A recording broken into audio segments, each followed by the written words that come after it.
જે લોકોને શરીરમાં ગેસ વાયુની સમસ્યા વારંવાર થતી હોય છે, પેટ ભારે ભારે થઈ જતું હોય છે, ભૂખ બરાબર લાગતી નથી, થોડું કંઈ જમોને પેટ ભારે થઈ જાય છે, અરુચિ, બેચેની, મંદાગ્નિ, પેટ ભારે ભારે રહેવું, આ બધી સમસ્યાઓ રહેતી હોય તો એના માટે 3 પ્રયોગ સૂચવવાનો છું. એ પૈકીનો પહેલો પ્રયોગ છે કે આ છે સરસ મજાની આખી અરડે. હવે આ જે આખી અરડે છે એના નાના નાના ટુકડા કરવાના અને દિવસ દરમિયાન 2 થી 3 ટુકડા ચૂસીને એનું સેવન કરવાનું છે, એનો રસ ભીતર અંદર ઉતારવાનો છે.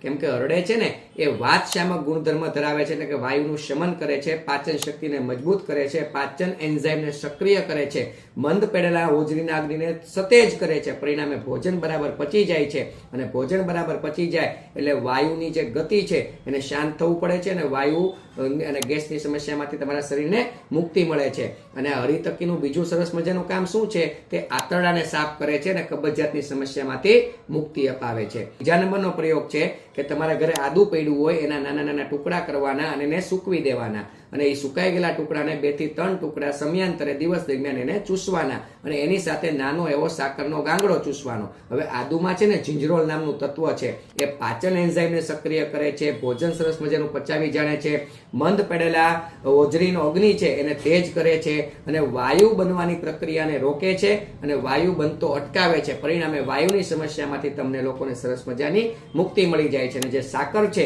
એ પિત્તશામક ગુણધર્મ ધરાવે છે, એટલે એ પણ તમને ખૂબ ફાયદો થશે.